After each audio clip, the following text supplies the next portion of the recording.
Crash Course Philosophy is brought to you by Squarespace. Squarespace, share your passion with the world. I bet you think you know a person when you see one. For example, I am a person, right? But was I always a person? Was Johann Strauss a person? Or Freddie Mercury? Are they still people? What about a 9-month-old baby? What about a fetus? Or Chewbacca? Or C-3PO? To philosophers, personhood is a technical term.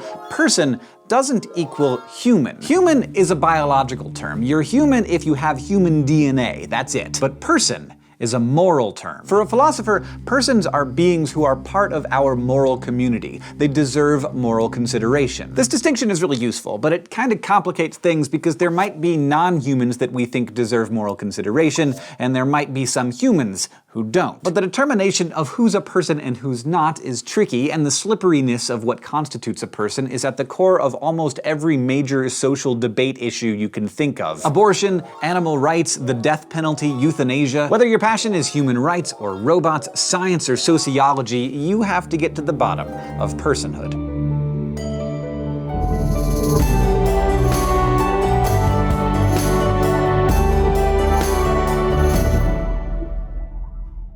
We're gonna do something a little different today and head straight into the thought bubble, because I think there's some flash philosophy that'll help us a lot when we start thinking about what constitutes a person. Is Superman a person? I mean, if you encountered Superman on another planet, the question wouldn't even cross your mind. The way he acts and talks certainly indicates that he's a person. But Supes definitely isn't human. He's Kryptonian, he lacks human DNA, and is affected by the sun and by kryptonite in a way that humans are not. So calling him a human is incorrect, but most of us would disagree with anyone who wanted to deny him personhood. Superman's non-humanity is one of the reasons Lex Luthor hates him, and part of why we hate Lex Luthor. Just because Superman happens to be from another planet doesn't make him different in any moral way, just like skin color doesn't make a moral difference among humans. For the people who know him, Lois and Jimmy and Ma and Pa Kent, there's no question that Superman is a person. In fact, if anything, Superman might be more of a person than Luthor is, because Luthor is fueled by hatred and prejudice and a lust for power. He's less deserving of moral consideration than Superman. So if Superman is more of a person than Lex, then humanity definitely isn't what makes someone a person. So yeah, is Thought Bubble a person? Oh, bye-bye, Thought Bubble. Now, there are plenty of candidates for non-human persons. Aliens like Superman, as well as artificial intelligences like WALL-E or Samantha from the movie Her. Many people think some non-human animals are persons too. Great apes like Coco are a good example. But is it possible to be human, yet not a person? Some people believe that fetuses, though clearly human, are not yet persons. Others think that bodies in persistent vegetative states, or that have experienced a complete and irreversible loss of brain function, are no longer persons either. Still others argue that a human can surrender his or her personhood through grossly inhumane actions like rape or murder. Many careful thinkers disagree about what personhood really is, where it starts and stops, which explains why we disagree about abortion and euthanasia and capital punishment, and I'm sure no one in the comments will be shouting their opinions on the matter at all. But it seems to come down to this question: what must one possess to be part of our moral community, to be deserving of our moral consideration? A contemporary American legal scholar named John Noonan gives us one option. He calls it the genetic criterion. This view says that you are a person if you have human DNA, and you are not a person if you don't. The virtue of this view is its simplicity, but its implications are so problematic that most philosophers dismiss it. If all you need to be a person is human DNA, then like, my mouth cells are persons.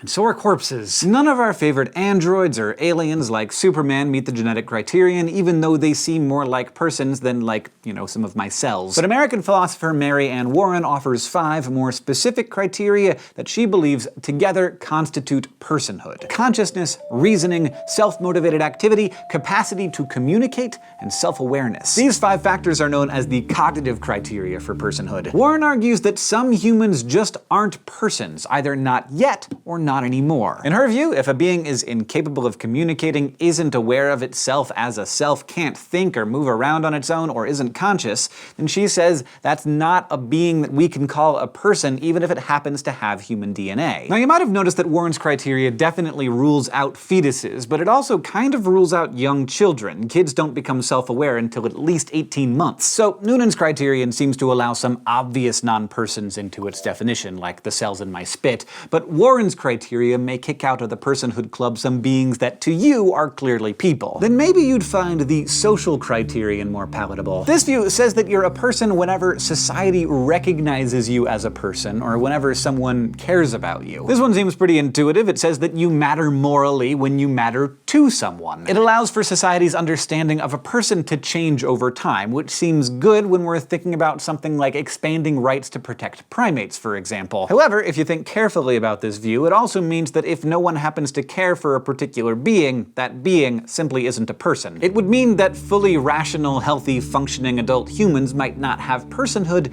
just because no one happens to care about them. And we probably want inclusion in our moral community to be something more than a popularity contest. So then there's contemporary Australian moral philosopher Peter Singer, who says that the key to personhood is sentience, the ability to feel pleasure and pain. This criterion ignores the whole idea of species altogether and instead looks at a being's capacity to suffer. This view says that it's wrong to cause unnecessary pain to anything that can feel, but if it can't feel, well, we do no harm by excluding it from the group of beings that matter. So fetuses younger than at least 23 weeks are not persons, nor are humans in persistent vegetative states, but any animal with a developed central nervous system is a person. Now, some people think that personhood is a right, a sort of ticket to the moral community that you forfeit when you violate the laws of society in a major way. In this view, you can surrender your own personhood through grossly inhumane actions. This line of reasoning is one way people justify capital punishment. Yes, killing people is wrong, they might say,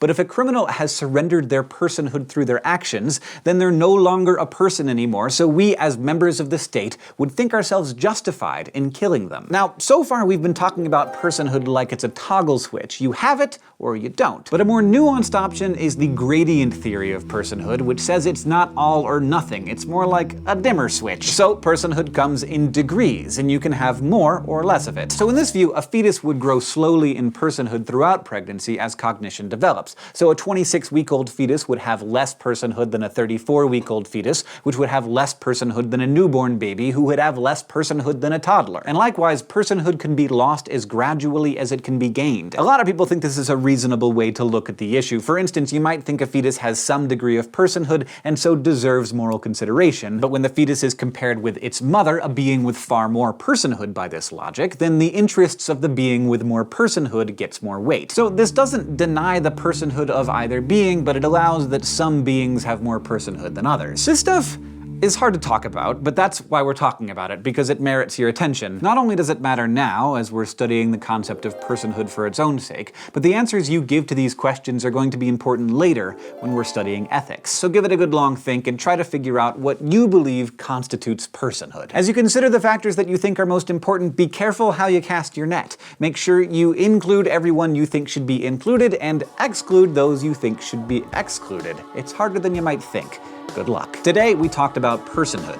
We considered several criteria: genetic, cognitive, social, sentience, and the gradient theory for determining what constitutes personhood, and we explored how the definition of personhood informs some important social debates. This episode of Crash Course Philosophy is made possible by Squarespace. Squarespace is a way to create a website, blog, or online store for you and your ideas. Squarespace features a user-friendly interface, custom templates, and 24/7 customer support. Try Squarespace at squarespace.com/crashcourse for a special offer. Squarespace. Share your passion with the world. Crash Course Philosophy is produced in association with PBS Digital Studios. You can head over to their channel and check out a playlist of the latest episodes from shows like PBS Idea Channel, It's Okay to Be Smart, and Physics Girl. This episode of Crash Course was filmed in the Dr. Cheryl C. Kinney Crash Course studio with the help of all of these awesome people, and our equally fantastic graphics team is Thought Cafe.